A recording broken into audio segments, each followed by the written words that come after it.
So, good afternoon, girls. Welcome back. I hope you are all well and keeping safe and inside. तो हम लोगों ने learning का chapter शुरू कर रखा है जिसमें हमने types of learning and different processes involved in learning, different characteristics of learning, ये सब हमने किया है. देन उसके बाद हमने थियोरीज ऑफ लर्निंग शुरू करी थी जिसमें मैंने आपको 2 थियोरीज करवा चुकी हूँ, insight learning and trial and error learning. So I hope you have understood अब तक अच्छे से इस चैप्टर को. तो अब हम इस चैप्टर को फर्दर टेकअप करेंगे. That is the third type of learning या थर्ड थियोरी ऑफ लर्निंग आज हम करने जा रहे हैं, जिसको हम क्लासिकल कंडीशनिंग भी कहते हैं. ठीक है, तो कंडीशनिंग भी एक प्रकार का अधिगम या लर्निंग ही होता है. ठीक है, तो इसमें जो है किसने प्रतिपादित किया या किस प्रकार से ये एक्सपेरिमेंट किया जाता है या लर्निंग इसमें जिसको हम कंडीशनिंग भी कहते हैं वो किस प्रकार से स्थापित होती है, ये सारा कुछ हम इसमें पढ़ेंगे. तो सबसे पहले थ्योरी शुरू करने से पहले कंडीशनिंग किसे कहते हैं, ठीक है, वो हम जान लेते हैं. अनुबंधन, यानी कि हिंदी में इसको हम अनुबंधन कहते हैं. अनुबंधन या कंडीशनिंग का जो सिद्धांत है, कंडीशनिंग थ्योरी जो है, एक प्रकार से बिहेवियरिज्म की देन है ये. ठीक है, व्यवहारवाद की देन है, शरीर विज्ञान के साथ काफ़ी क्लोजली जुड़ा हुआ है. यानी कि ये जो अनुबंधन होता है या कंडीशनिंग जो होती है हमारे नर्वस सिस्टम में स्थापित होती है या विकसित होती है. जिस भी प्रकार का स्टिमुलस हमें एनवायरनमेंट से प्राप्त होता है तो वो हमारे सेंस ऑर्गन्स के थ्रू हमारे नर्वस सिस्टम पे जाकर अंकित हो जाता है और नर्वस सिस्टम ही फिर इस बात का फैसला करता है कि हमें किस प्रकार का रिस्पॉन्स उस स्टिमुलस के प्रति देना है. ठीक है, तो इस तरीके से रिस्पॉन्स स्टिमुलस जिस प्रकार का होगा जो एनवायरनमेंट से मिलता है उसके अकॉर्डिंगली ही हर व्यक्ति, हर प्राणी अपना रिस्पॉन्स देता है. ठीक है, तो यानी कि व्यवहारवादियों ने हमें यही बताया है कि जो भी प्रकार का व्यवहार हमें किसी भी व्यक्ति को, किसी भी प्राणी को सिखाना होता है, उसी प्रकार का उद्दीपक हम उसको एनवायरनमेंट के द्वारा पेश करते हैं. और जितनी बार आप उसको उद्दीपक दोगे उतनी ही बार आप उस उद्दीपक या स्टिमुलस के रिलेशन में रिस्पॉन्स प्राप्त करोगे. तो स्टिमुलस और रिस्पॉन्स जितनी बार भी एसोसिएट होगा उतनी ज़्यादा वो आपके व्यवहार का या एक बिहेवियर का हिस्सा बन जाता है. ठीक है, इसलिए इसको हम स्टिमुलस रिस्पॉन्स थ्योरी भी कहते हैं. यानी स्टिमुलस से रिस्पॉन्स होता है और जितनी बार दोनों का, इनफैक्ट इसको हमने फर्दर एक स्टेप लेके गए हैं. ट्रायल एंड एरर थ्योरी था, स्टिमुलस से रिस्पॉन्स मिलता है, SR थ्योरी कहते थे उसको. तो उसके बाद इसको हमने एक स्टेप फर्दर लिया है कंडीशनिंग में. यानी जितनी बार आप स्टिमुलस और रिस्पॉन्स को आपस में एसोसिएट करोगे उतना ज़्यादा ये बंधन जो है स्ट्रॉन्ग होता जाएगा और उतना ही सफलतापूर्वक वो आपके बिहेवियर का या आपके व्यवहार का एक हिस्सा बनता जाएगा. ठीक है, यानी कि अनुबंधित होता जाएगा, कंडीशनिंग इसकी होती जाएगी. तो उसके बाद आपकी मीनिंग, एग्जैक्ट मीनिंग क्या है कंडीशनिंग का या अनुबंधन का, जेम्स ड्रेवर की डेफिनेशन हम यहाँ पर देख लेते हैं कि अनुबंधन एक ऐसी प्रक्रिया होती है जिसमें एक उत्तेजना या वस्तु या परिस्थिति के संदर्भ में अनुक्रिया प्राप्त होती है. ठीक है, कोई उत्तेजना हो सकती है, कोई वस्तु हो सकती है, कोई परिस्थिति या सिचुएशन हो सकती है जो अगर हम किसी प्राणी के आगे पेश करते हैं तो उसके रिस्पॉन्स में कोई अनुक्रिया हमें मिलती है. ये अनुक्रिया जो है प्राकृतिक या सामान्य किसी भी प्रकार की हो सकती है. इस तरीके से जेम्स ड्रेवर ने हमें कंडीशनिंग को एक्सप्लेन किया था.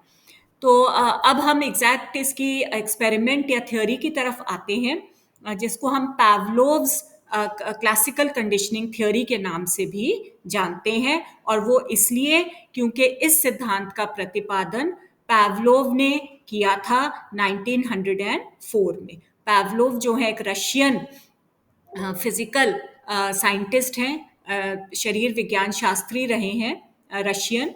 और उन्होंने बहुत ही सिंपल एक एक्सपेरिमेंट जो है पेश किया था, जिसके लिए उनको नोबेल पुरस्कार भी मिला था 1904 में।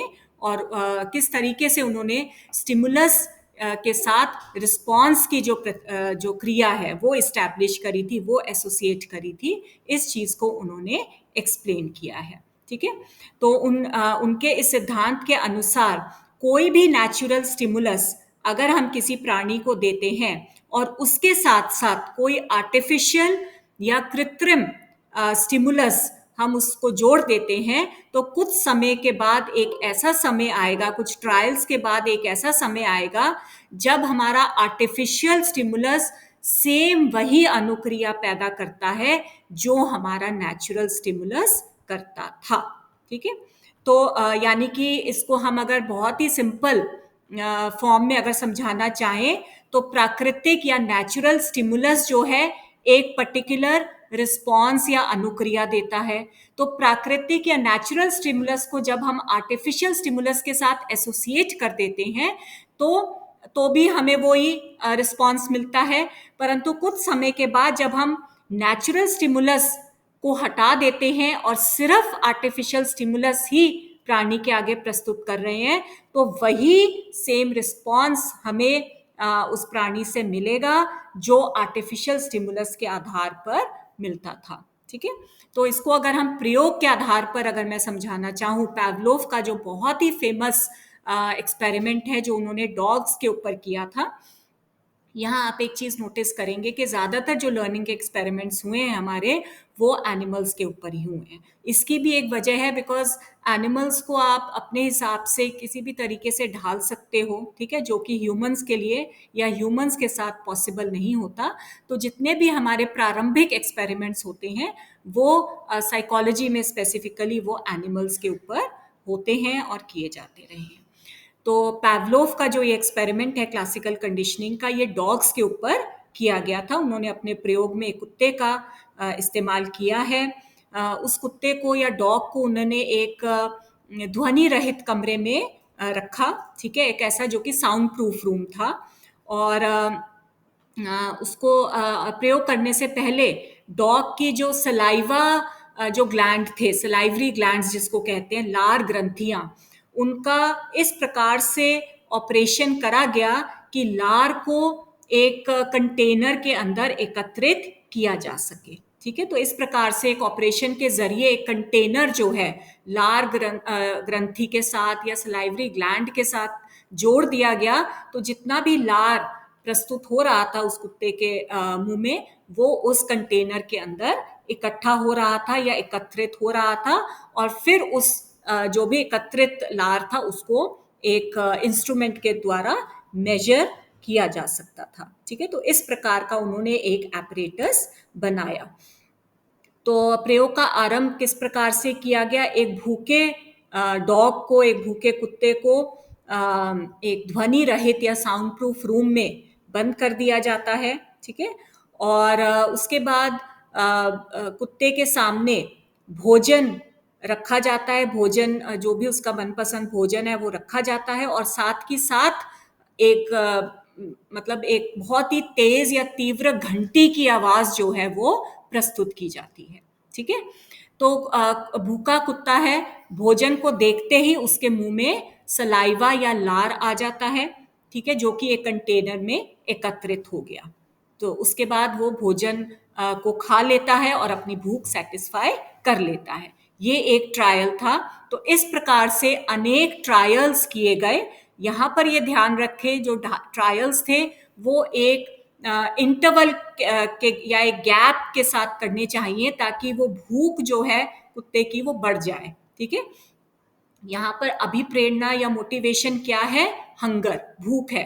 ठीक है, तो भूख ही कुत्ते को प्रेरित करती है भोजन को देखकर अपने मुंह में जो लार या सलाइवा आता है वो इसीलिए आता है बिकॉज वो कुत्ता भूखा है। ठीक है, तो इस प्रकार से वो कई ट्रायल्स इस प्रकार से करे गए। भूखे कुत्ते को साउंड प्रूफ रूम में रखा गया, भोजन प्रस्तुत किया गया, भोजन के साथ साथ घंटियों की आवाज उसको सुनाई दी, और फिर उसने भोजन किया और संतुष्ट हो गया। तो इस प्रकार के कई ट्रायल्स होने के बाद अचानक से थोड़ा सा चेंज किया गया इस ट्रायल में, यानी कि भूखे कुत्ते को कमरे में बंद किया गया और भोजन नहीं दिया गया, सिर्फ घंटी की आवाज सुनाई दी गई। ठीक है, घंटी की आवाज दी गई और कुत्ते के मुंह में जो लार आई और जो उस कंटेनर में एकत्रित हुई उसको बाद में मेजर करा गया और ये देखा गया, क्या परिणाम निकला कि उसके मुंह में उतनी ही लार प्रस्तुत होती है जितना कि भोजन को देखकर होती थी। अब इस ट्रायल में भोजन नहीं है, सिर्फ घंटी की आवाज थी, परंतु लार उतनी ही उसके मुंह से निकली जितनी कि भोजन को देखकर उसके मुंह में पैदा होती थी।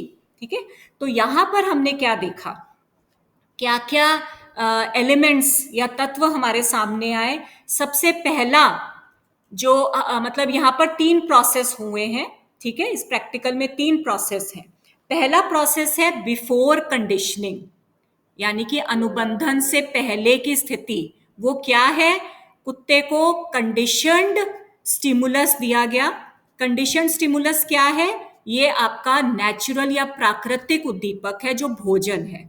ठीक है, कंडीशन स्टिमुलस दिया गया जिसको देखते ही कुत्ते के मुंह में लार आती है, जो कि अनकंडीशनड रिस्पॉन्स है। तो अनकंडीशनड स्टिमुलस यानी कि नेचुरल स्टिमुलस को देखकर एक नेचुरल अनुक्रिया होती है, ऑटोमेटिकली कुत्ते के मुंह में लार आती है। This is before conditioning situation. During conditioning situation क्या है, कुत्ते को भोजन दिया गया, दैट इज अनकंडीशनड स्टिमुलस, और उसके साथ साथ घंटियों की आवाज सुनाई दी, that is called conditioned stimulus. CS है ये, यानी कि आर्टिफिशियल स्टिमुलस, कृत्रिम उद्दीपक। ठीक है, अनकंडीशन स्टिमुलस भी दिया गया भोजन, साथ साथ अनकंडीशन स्टिमुलस दिया गया जो बेल थी। रिस्पॉन्स क्या था, अनकंडीशनड रिस्पॉन्स, सलाइवा।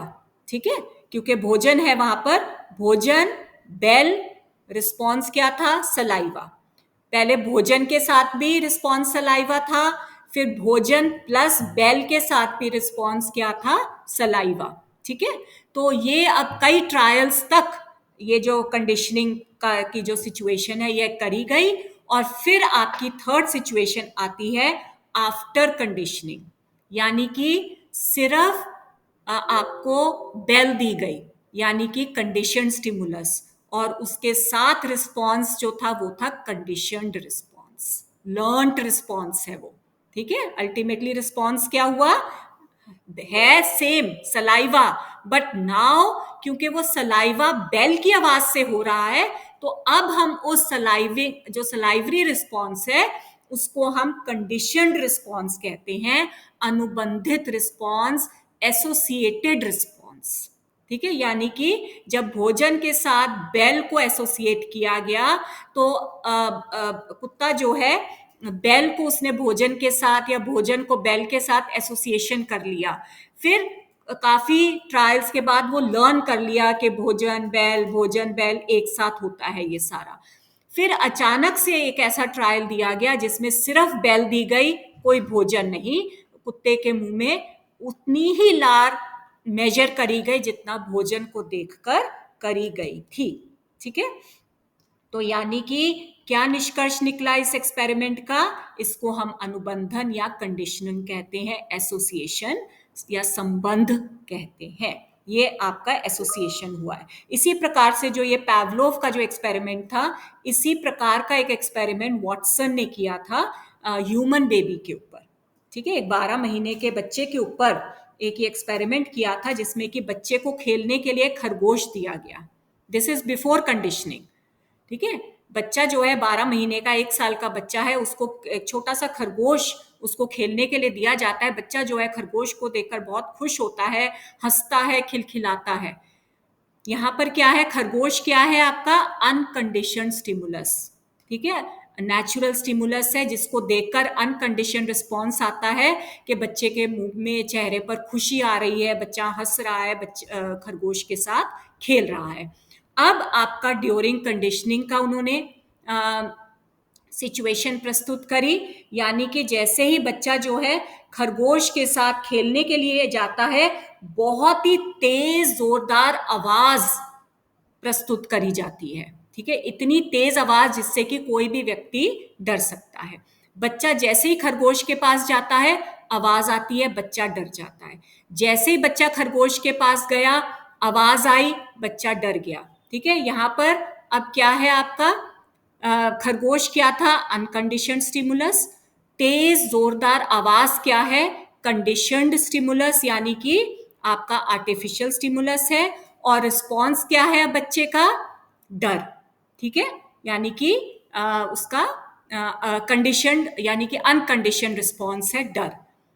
खरगोश को देखकर आवाज आई, बच्चा डर गया। तो इस प्रकार के कई कंडीशनिंग, ड्यूरिंग कंडीशनिंग वाली सिचुएशन के ट्रायल्स हुए। और फिर आफ्टर कंडीशनिंग क्या है, कोई खरगोश नहीं है, तेज जोरदार आवाज आई, बच्चा डर गया। अब बच्चा क्या है, सिर्फ आवाज से ही डर रहा है, उसको और किसी मतलब खरगोश की जरूरत नहीं है, वो सिर्फ आवाज से डर रहा है। और फिर एक ट्रायल ऐसा प्रस्तुत किया गया जिसमें कि खरगोश दिया गया बच्चे को। ठीक है, सिर्फ खरगोश दिया गया, खरगोश को देखते ही बच्चा डर गया। ये क्या हुआ आपका, खरगोश जो पहले क्या रिस्पॉन्स प्रस्तुत किया था, हंसी का, खुशी का, परंतु जब उस खरगोश के साथ हमने डरावनी तेज आवाज को एसोसिएट किया, तो वही खरगोश जो था वो एक डर वाला रिस्पॉन्स प्रस्तुत करने लग गया। यहां पर कोई आवाज नहीं हो रही, सिर्फ खरगोश बच्चे के आगे दिया गया, खरगोश को देखते ही बच्चा डर जाता है। यानी जो पहले एक ऐसा स्टिमुलस था जो खुशी पैदा कर रहा था, परंतु उस स्टिमुलस के साथ आपने एक खतरनाक, एक भयानक स्टिमुलस को, आर्टिफिशियल स्टिमुलस को एसोसिएट कर दिया, तो फिर वो खुशी वाला जो स्टिमुलस था वो अपने आप में ही भयानक या डर वाला रिस्पॉन्स पैदा करना शुरू कर देता है। That is called conditioning. ठीक है, तो इस प्रकार से वॉटसन ने एक बच्चे के ऊपर भी ये प्रैक्टिकल करके दिखाया था। ठीक है, तो अब हम इसके कुछ इसेंशियल एलिमेंट्स क्या सामने आते हैं कंडीशनिंग के। सबसे पहला इंपॉर्टेंट चीज है तीव्रता या इंटेंसिटी, यानी जो स्टिमुलस जो हम देते हैं, उद्दीपक जो हम दे रहे हैं, वो जितना ज्यादा इंटेंस या तीव्र होगा उतना जल्दी रिस्पॉन्स पैदा करेगा। ठीक है, और उसके बाद सेकंड इसेंशियल एलिमेंट है जो भी दो स्टिमुलस आप दे रहे हैं, अनकंडीशनड स्टिमुलस है और कंडीशनड स्टिमुलस जो आप दे रहे हैं, उन दोनों के वो दोनों साइमल्टेनियसली देने बहुत जरूरी होते हैं।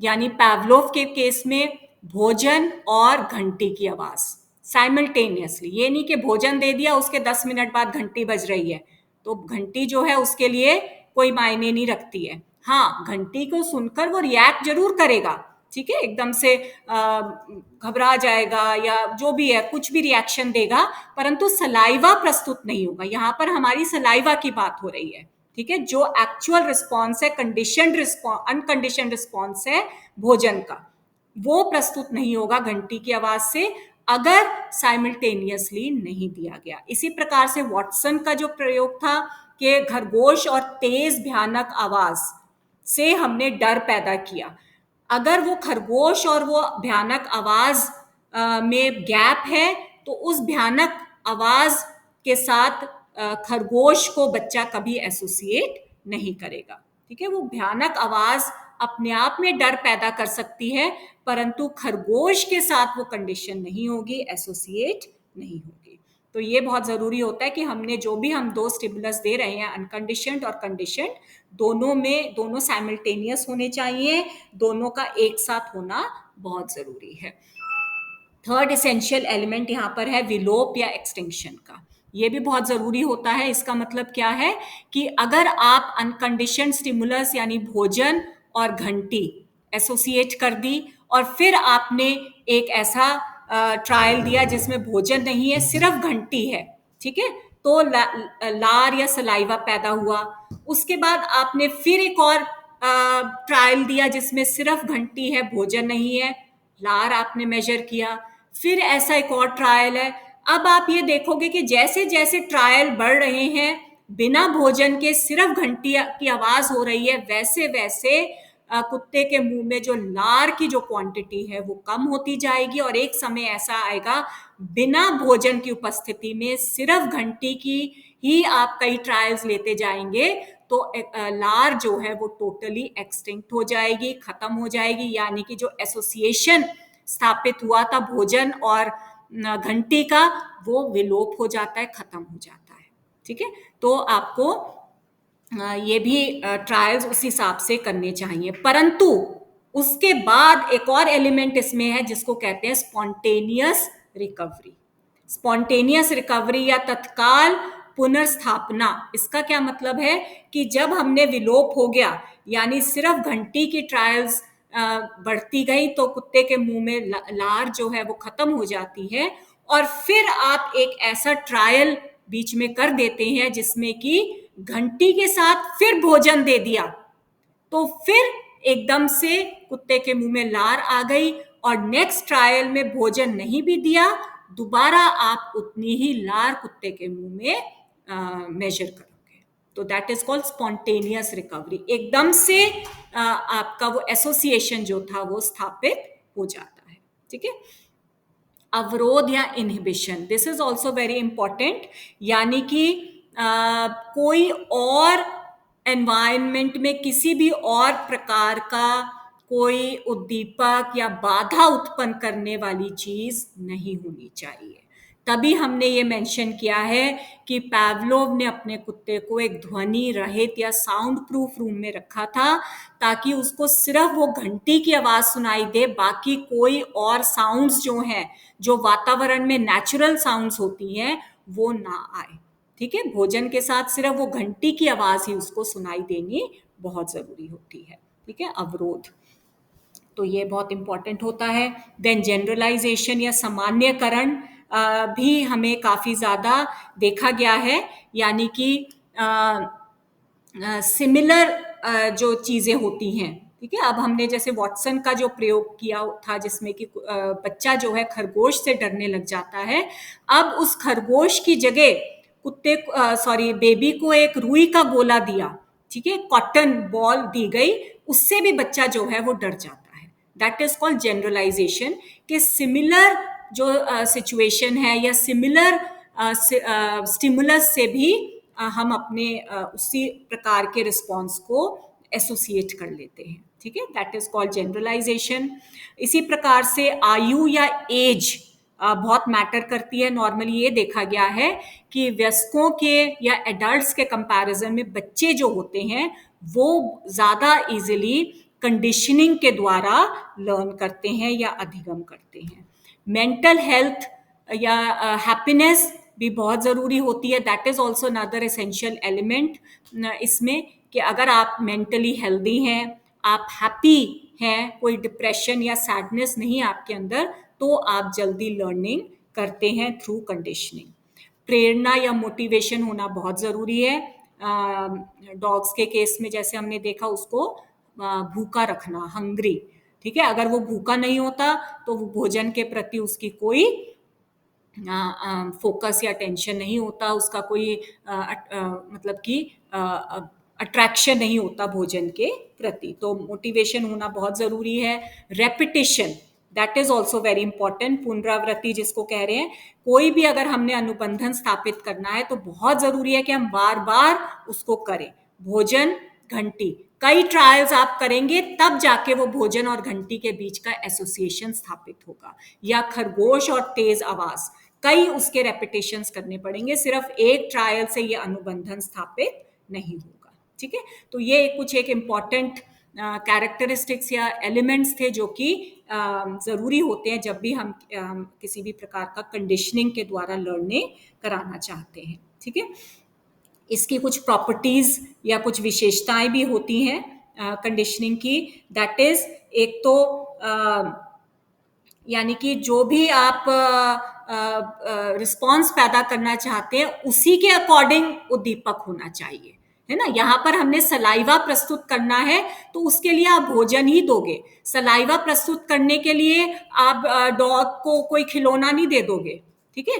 तो यानी या फिर म्यूजिक नहीं बजाना शुरू कर दोगे। तो उद्दीपक जो है उसी प्रकार का होना चाहिए, वो स्पेसिफिक होना चाहिए, जो वो स्पेसिफिक रिस्पॉन्स पैदा करे जो आप चाहते हो करवाना, ठीक है। तो तभी वो एसोसिएशन होगा। भोजन को देखकर ही कुत्ते के मुंह में सलाइवा आएगा।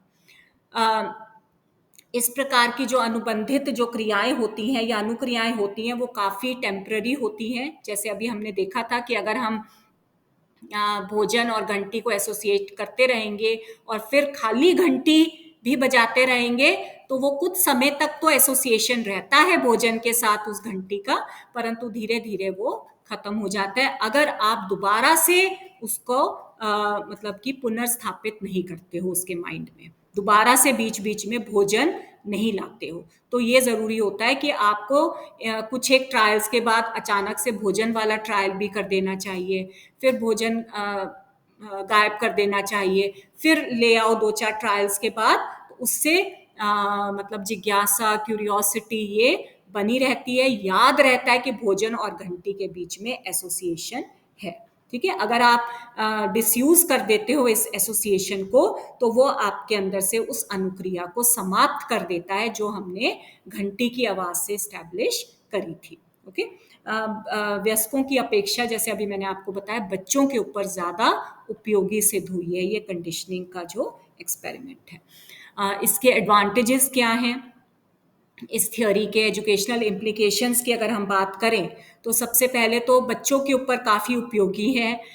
एजुकेशनल इंस्टीट्यूशंस में हम कंडीशनिंग के द्वारा काफ़ी कुछ लर्न करवा सकते हैं बच्चों को। एक तो अगर हम सुपरस्टिशंस या जो भ्रम जो होते हैं उनको दूर करने के लिए हम इस प्रकार के एक्सपेरिमेंट्स का सहारा ले सकते हैं, है ना। कि अगर सपोज बच्चे के मन में ये भ्रम है या सुपरस्टिशन है कि बिल्ली अगर रास्ता काटती है तो हमें कोई पनिशमेंट मिलती है, ठीक है। तो ये एक भ्रम है, सुपरस्टिशन है, इसको अगर हम दूर करना चाहें तो बिल्ली रास्ता काटेगी, बच्चा जा रहा है बिल्ली को रास्ता कटवा दो, उसको कोई पनिशमेंट नहीं मिला। फिर एक और ट्रायल करो इससे, फिर एक और, तो अल्टीमेटली बच्चा जो है इस चीज ये एसोसिएशन हो जाता है उसके मन में कि बिल्ली के रास्ता काटने से कोई नेगेटिव इन्फ्लुएंस या प्रभाव नहीं पड़ता, ठीक है। इसके साथ साथ बच्चे के अंदर अगर हम सभ्यता या कल्चर को इंटीग्रेट करना चाहते हैं तो वो उसके लिए भी ये काफी उत्तम विधि मानी गई है। बहुत छोटी आयु में भी हम कंडीशनिंग के द्वारा, रिवॉर्ड एंड पनिशमेंट के द्वारा बच्चे के अंदर अच्छी आदतों का निर्माण कर सकते हैं और बुरी आदतों को छोड़ सकते हैं। बच्चा अगर अच्छा कुछ कार्य करता है, बाहर से खेल कर आता है, मदर उसको कहती है खाना खाने से पहले आपने हैंड्स वॉश करने हैं, ठीक है। आप हैंड्स वॉश बच्चा करता है तो मदर जो है उसको एक टॉफी देती है। बच्चा दोबारा हैंड वॉश करेगा उसको 2 टॉफी मिलेगी, तिबारा करेगा उसको आप एक और टॉफी दोगे। तो जितनी बार भी वो एक्शन करेगा आप उसके रिवॉर्ड की जो में वृद्धि करते जाओगे। जब बच्चा जो है एक ऐसा समय आएगा जब बिना कहे बच्चा बाहर से आया, अपने हाथ धोए और फिर कोई और काम करने बैठता है, ठीक है। तो आप अच्छी आदतों का निर्माण कर सकते हो रिवॉर्ड के द्वारा। और कोई बुरी आदत है, झूठ बोलना, गुस्सा होना, एग्रेशन शो करना, इस प्रकार की आदतों को आप खत्म भी कर सकते हो पनिशमेंट के द्वारा, ठीक है। कि आपने ये काम किया पनिशमेंट मिलेगी। तो ये एसोसिएशंस होती हैं जो बच्चा अपने अंदर इंटीग्रेट करता है, लर्न करता है, ठीक है। उसके लिए बहुत ज़रूरी होता है। देन भाषा सीखने के लिए भी हम कंडीशनिंग का इस्तेमाल करते हैं। छोटे बच्चे को अगर हम कोई नई भाषा सिखाना चाहते हैं, ठीक है, डिसिप्लिन अगर बच्चे के अंदर हम क्रिएट करना चाहते हैं, तो इस प्रकार से देखा गया है कि स्कूल सिचुएशन में काफ़ी यूजफुल रहता है कंडीशनिंग के द्वारा छोटे बच्चों को कोई भी नई चीज़ सिखाना, ठीक है। इसके अलावा कई डिफेक्ट्स या दोष भी हमें कंडीशनिंग में देखे गए हैं। कोई सारा कुछ अच्छा ही अच्छा नहीं होता, कई इसमें डिफेक्ट्स भी होते हैं। सबसे पहला डिफेक्ट यही है कि तर्क और विचार, सोचना, समझना, किसी चीज़ को अंडरस्टैंड करना, ये इसमें नहीं होता। जैसे कि इनसाइट लर्निंग में मैंने आपको बताया था, सूझ-बूझ के द्वारा, अंतर्दृष्टि के द्वारा किसी को किसी भी चीज़ को लर्न करना, ठीक है?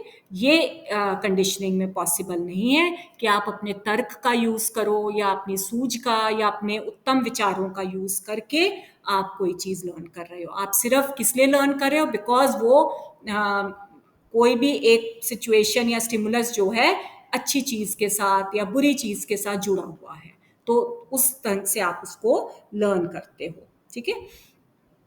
इसके अलावा इसमें चिंतन करना या सोचना समझना, इस चीज़ की भी व्याख्या नहीं है, कोई ऐसी प्रक्रिया इसमें यूज़ नहीं होती है। अधिगम जो इस थ्योरी के द्वारा या इस मेथड के द्वारा होता है वो टेम्पररी होता है, अस्थाई होता है। बहुत जल्दी अगर हम अब बच्चे का जैसे हाथ धोने वाली प्रक्रिया है, तो काफ़ी समय तक अगर हाथ धोया, बच्चा बैठ गया, कोई उसको टॉफ़ी नहीं मिली, कोई बात नहीं, 1 बार, 2 बार, 4 बार ये हो जाता है, 5वीं बार बच्चा जो है बिना हाथ धोए कमरे में बैठ जाएगा, ठीक है? तो वो अस्थाई होती है वो लर्निंग। फिर आप उसको टॉफ़ी दोगे, फिर वो दोबारा उसको पुनर्स्थापित करता है अपने मन में। तो लर्निंग जो है इस कंडीशनिंग के द्वारा दैट इज़ टेम्पररी, अनलेस कि यू कीप ऑन मतलब रिकवरी अगर आप उसकी करवाते रहो तब तक तो ठीक है, नहीं अगर रिकवरी आप करवा रहे हो तो वो विलोप हो जाती है, एक्सटिंक्ट हो जाती है, ठीक है? और ये इस प्रकार के प्रयोग जो है सिर्फ बच्चों के ऊपर या पशुओं के ऊपर ज़्यादा हेल्पफुल देखे गए हैं, वयस्कों के ऊपर कंडीशनिंग के द्वारा लर्निंग पॉसिबल नहीं होती। तो ये थे आपके कुछ एडवांटेजेस, एजुकेशनल इम्प्लीकेशंस और कुछ डिफेक्ट्स जो कि कंडीशनिंग थ्योरी में देखे गए हैं। नेक्स्ट इसमें आ जाता है कुछ इंपॉर्टेंट फैक्टर्स जो कि इंपॉर्टेंट होते हैं, यानी अनुबंधन के कौन से कारक हैं, किन किन चीज़ों का हमें ध्यान में रखना चाहिए जब हम अनुबंधन करवाना चाहते हैं, ठीक है? सबसे पहला होता है दो उद्दीपकों के बीच में टाइम का जो गैप है। ये मैं ऑलरेडी आपको बता चुकी हूँ कि जो हम नेचुरल स्टिमुलस है यानी भोजन और जो कृत्रिम स्टिमुलस होता है यानी कि घंटी, उन दोनों के बीच का जो टाइम जो गैप होना चाहिए वो ज़्यादा नहीं होना चाहिए। एक साथ ही हमें दोनों स्टिमुलस को देना चाहिए, ठीक है? सेकेंड इंपॉर्टेंट फैक्टर है इंटेंसिटी यानी कि तीव्रता, प्रबलता उद्दीपक की। जैसे भोजन की प्रबलता है कि भूखा कुत्ता जो है उसके लिए भोजन बहुत प्रबल उद्दीपक होता है, उसी प्रकार से जो आर्टिफिशियल स्टिमुलस हम दे रहे हैं, घंटी जो दे रहे हैं वो भी उतनी ही प्रबल होनी चाहिए। कोई धीमी सी हल्की सी घंटी आप बजा दोगे उसकी तरफ कुत्ता ध्यान ही नहीं देगा। घंटी भी जोरदार और लगातार होनी चाहिए जो एकदम से कुत्ते का ध्यान अपनी तरफ आकृष्ट करती है, ठीक है? तो उतनी प्रबल वो कृत्रिम उद्दीपक भी होना चाहिए। देन रेपिटेशन बहुत इंपॉर्टेंट है, बार बार भोजन घंटी का एसोसिएशन रिपीट होना चाहिए कुत्ते के आगे, तभी वो कुत्ता जो है इन दोनों के बीच को एसोसिएट करके सिर्फ घंटी की आवाज से भी रिस्पॉन्स प्रस्तुत कर सकता है, ठीक है? कंट्रोल्ड एनवायरनमेंट बहुत जरूरी होता है। जैसे हमने कुत्ते को एक ध्वनि रहित या साउंड प्रूफ रूम में रखा है ताकि बाहर की और आवाजें हैं या और स्मेल्स हैं या कोई भी और ऐसी उद्दीपक है जो उसके सेंस ऑर्गन्स को अफेक्ट कर सकती हैं, वो ना आए उसके आसपास, ठीक है? तो एनवायरनमेंट बहुत कंट्रोल्ड होना चाहिए। आर्टिफिशियल स्टिमुलस स्ट्रॉन्ग होना चाहिए, जैसे कि हमारा जो नेचुरल स्टिमुलस है वो भी उसी प्रकार का होना। अभी आर्टिफिशियल स्टिमुलस अगर आपका स्ट्रांग है, घंटी आपकी बहुत स्ट्रांग है, तो जो आप भोजन दे रहे हो वो भी मतलब कि स्ट्रांग होना चाहिए। यानी अगर आपने एक भूखे कुत्ते को वहां पर रखा है तो उसको उसी प्रकार का नेचुरल स्टिमुलस जो उसको उसकी भूख को संतुष्ट कर सके। कुत्ते का जो मनपसंद भोजन है उतनी मात्रा में जो भोजन है, ठीक है, उतना आपको देना चाहिए। ये नहीं है कि आप भूखा कुत्ता रख दिया आपने कमरे के अंदर और फिर बहुत ज्यादा उसको भूख लग रही है और उसके आगे आप एक छोटा सा बिस्किट रख दो, ठीक है, बहुत ही छोटा सा बिस्किट रख दो, तो कोई उस बिस्किट को देखकर कुत्ते के मुंह में लार की वो मात्रा नहीं आएगी जो कि एक लार्ज अमाउंट ऑफ या एक बड़ा बोल उसके सामने आपने मीट का या कुछ ऐसे रखा है जो कि कुत्तों का मनपसंद भोजन होता है, उसको देखकर एकदम से कुत्ते के मुंह में लार आएगी और वो बेल के साथ उसको एसोसिएट करेगा। ठीक है, तो जितना स्ट्रॉन्ग आपका आर्टिफिशियल स्टिमुलस होता है उतना ही स्ट्रॉन्ग आपका नेचुरल स्टिमुलस भी होना चाहिए, जो कि वो रिस्पॉन्स प्रस्तुत करवाए हमारे सब्जेक्ट के अंदर। यहाँ पर जो कुत्ता है वो सब्जेक्ट है, हमारे सब्जेक्ट के अंदर जो हम चाहते हैं, यहाँ पर हम सलाइवा की मात्रा चाहते हैं, उसको हम मेजर करना चाहते हैं, तो वो तभी आएगी जब आप एक मतलब कि उत्तम मात्रा में भोजन जो है कुत्ते के आगे प्रस्तुत करते हो। ठीक है, उसके बाद जो हमारा सब्जेक्ट है उसका मेंटल एंड फिजिकल हेल्थ जो है वो सही होनी चाहिए। ठीक है, ये नहीं है कि कुत्ता जो है बहुत ज़्यादा टेंस है या सैड है या फिजिकली अनवेल है, तो फिर उसका जो इंटरेस्ट जो है वो भोजन में नहीं रहता। ठीक है, तो फिजिकली और मेंटली हेल्दी होना चाहिए हमारा सब्जेक्ट। ट्रायल्स या प्रयास जो हम करते हैं उनका वितरण जो है वो भी उत्तम होना चाहिए। लगातार एक के बाद एक आप ट्रायल्स करते रहेंगे तो कुत्ते के अंदर वो भूख वाली जो स्थिति है वो पैदा नहीं होती, तो उतनी भूख कुत्ते के अंदर बढ़ जानी चाहिए कि वो भोजन को देखते ही उसके मुंह में लार उत्पन्न हो जाए। ठीक है, तो डिस्ट्रीब्यूशन ऑफ ट्रायल्स भी इस प्रकार का होना चाहिए जो कि उत्तम होता है, जो कुत्ते के अंदर भूख बढ़ा सकता है। ठीक है, इंडिविजुअल डिफरेंसेस हमारे सब्जेक्ट्स में होते हैं, कई प्रकार की व्यक्तिगत भिन्नताएं पाई जाती हैं जिनका हमें ध्यान रखना चाहिए कंडीशन रिस्पॉन्स के दृष्टिकोण से। ठीक है, तो इन सब बातों का अगर हम ध्यान रखेंगे तो हम बहुत ही अच्छे या सफलतापूर्वक एक कंडीशनड रिस्पॉन्स जो है कंडीशन स्टिमुलस के प्रति वो हम पैदा कर सकते हैं। ठीक है, देन इसके कुछ संघटक या कंपोनेंट्स क्लासिकल कंडीशनिंग के क्या क्या हैं यहाँ पर, जो हमने अभी पढ़े भी हैं, एक एक करके मैं दोबारा आपको बता देती हूँ। सबसे पहले क्या है, अनकंडीशनड स्टिमुलस। इसको हम नेचुरल स्टिमुलस भी कहते हैं, जो बिना किसी प्रशिक्षण के, बिना किसी ट्रेनिंग के ऑटोमेटिकली आपके अंदर कोई ना कोई अनुक्रिया पैदा करता है। पैवलोव के केस में अनकंडीशनड स्टिमुलस भोजन है। ठीक है, जो ऑटोमेटिकली कुत्ते के मुंह में अनकंडीशन रिस्पॉन्स पैदा करता है, दैट इज सलाइवा। ठीक है, कुत्ते को कोई रिवॉर्ड या पनिशमेंट की इसमें जरूरत नहीं है, भोजन को देखते ही उसके मुंह में सलाइवा आएगा, उसको कोई सिखाने की जरूरत नहीं है कि भोजन है ये, भैया भोजन है, आप इसको देखकर आपके मुंह में पानी आना चाहिए। नो, इस प्रकार की कोई ट्रेनिंग नहीं है। ठीक है, तो that is called unconditioned stimulus, एक ऐसा प्राकृतिक उद्दीपक जिसके प्रति जो रिस्पॉन्स पैदा होता है उसके लिए आपको कोई प्रशिक्षण या ट्रेनिंग की जरूरत नहीं है। सेकंड संघटक क्या था यहाँ पर, अनकंडीशनड रिस्पॉन्स, ऑटोमेटिक रिस्पॉन्स जो उस अनकंडीशन स्टिमुलस के प्रति होता है। अनकंडीशन स्टिमुलस भोजन था, उसको देखते ही ऑटोमेटिक रिस्पॉन्स होता है सलाइवा, लार आना। वो भी नहीं सिखाया गया कुत्ते को कि ये भोजन है, आपको लार प्रस्तुत करनी है, ऑटोमेटिकली उसके मुंह में पानी आता है। कई साइकोलॉजिस्ट का मानना है कि ये अनकंडीशन रिस्पॉन्स जो होता है ये जन्मजात होता है, ये सिखाया नहीं जाता। तेज रोशनी पड़ेगी, आपकी आंखें ऑटोमेटिकली झपक जाती हैं। तेज रोशनी जो है अनकंडीशन स्टिमुलस है, आंख झपकना अनकंडीशन रिस्पॉन्स है। भूखे भोजन जो है अनकंडीशन स्टिमुलस है, भूखे कुत्ते के मुंह में लार आना अनकंडीशन रिस्पॉन्स है। ठीक है, so I hope you have understood these two terms. अब यहां पर हमारा थर्ड टर्म क्या था, कंडीशन स्टिमुलस। इसको हम अनुबंधित उद्दीपक कहते हैं, यानी कृत्रिम उद्दीपक जो कि अनकंडीशन स्टिमुलस के साथ जोड़ा जाता है, एसोसिएट किया जाता है।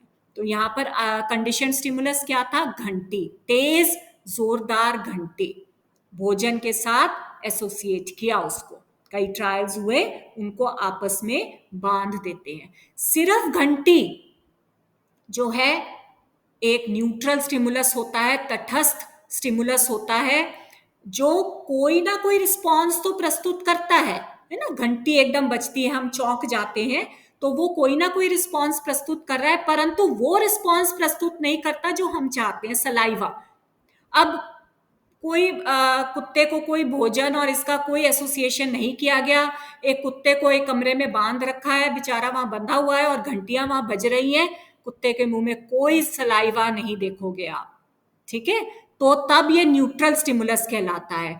परंतु जैसे ही हम इस न्यूट्रल स्टिमुलस को एक अनकंडीशनड स्टिमुलस यानी कि भोजन के साथ एसोसिएट कर देते हैं, तो ये न्यूट्रल स्टिमुलस जो है अनुबंधित या कंडीशन स्टिमुलस बन जाता है, यानी अपने आप में, बिना अनकंडीशन स्टिमुलस के अपने आप में ही रिस्पॉन्स प्रस्तुत करने लायक बन जाता है, ठीक है, दैट इज कंडीशन स्टिमुलस। और फोर्थ संघटक या कंपोनेंट आ जाता है आपका कंडीशनड रिस्पॉन्स।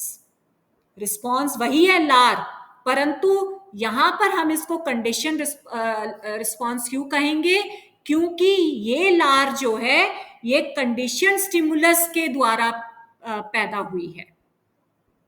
ये वाली लार जो होती है वो सिर्फ घंटी की आवाज से आई है, इसलिए कंडीशनड रिस्पॉन्स है। पहले वाली लार जो भोजन के रिस्पॉन्स में आई थी वो अनकंडीशनड रिस्पॉन्स था, ठीक है, अनकंडीशनड स्टिमुलस था, अनकंडीशनड रिस्पॉन्स था लार। परंतु सेकेंड टाइम आफ्टर कंडीशनिंग वाली जो लार होती है, कंडीशनड रिस्पॉन्स या घंटी की आवाज से जो हमारे अंदर या कुत्ते के अंदर लार पैदा हुई, that is called conditioned response. तो ये चार इंपॉर्टेंट संघटक या कंपोनेंट्स हैं जो कि क्लासिकल कंडीशनिंग के एक्सपेरिमेंट्स में हमने देखने को मिले हैं, ठीक है। So I hope you have understood properly classical conditioning theory को, आपको अच्छे से समझ आ गया है कि सबसे पहले कंडीशनिंग किसे कहते हैं। अगर आपका ये क्वेश्चन आता है, ठीक है, note down the question, I want the answer to be written in your registers. Conditioning या अनुबंधन किसे कहते हैं? पावलोव की क्लासिकल कंडीशनिंग थ्योरी का विस्तृत वर्णन करें, ठीक है। सबसे पहले कंडीशनिंग किसे कहते हैं, what do you mean by conditioning, and describe in detail Pavlov's classical conditioning theory, ठीक है। तो सबसे पहले आपने स्मॉल पैराग्राफ अबाउट कंडीशनिंग, ठीक है, अनुबंधन किसे कहते हैं, जेम्स ड्रेवर की आप डेफिनेशन उसमें दे सकते हैं।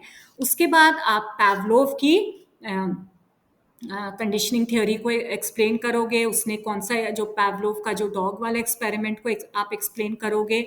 वॉटसन के आप जो 12 महीने के बच्चे का जो खरगोश वाला जो एक्सपेरिमेंट था उसको भी आप राइट डाउन कर सकते हो, उसको भी आप एक्सप्लेन कर सकते हो कि किस तरीके से अनकंडीशन स्टिमुलस के साथ हमने कंडीशन स्टिमुलस को एसोसिएट किया तो हमें एक कंडीशन रिस्पॉन्स मिला, ठीक है। तो वो आप थोड़ा सा उसको एक्सप्लेन करोगे।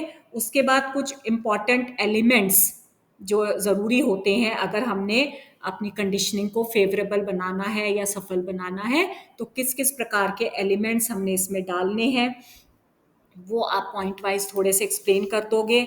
देन इसकी प्रॉपर्टीज क्या होती हैं, फिर इसकी एडवांटेजेस एंड डिसएडवांटेजेस। एडवांटेजेस यानी कि एजुकेशनल इम्प्लीकेशन क्या है, शैक्षणिक महत्व क्या है इस थ्योरी का, और इसके डिफेक्ट्स क्या हैं, ठीक है, तो वो आप एक्सप्लेन करोगे। देन फैक्टर्स अफेक्टिंग कंडीशनिंग, तो वो एलिमेंट्स फैक्टर्स सिमिलर ही हैं, ठीक है, टॉपिक वाइज आप कर सकते हो कि कौन से ऐसे कारक हैं जो हमारी कंडीशनिंग को अफेक्ट कर सकते हैं, ठीक है, तो वो आप कुछ इसके फैक्टर्स लिखोगे।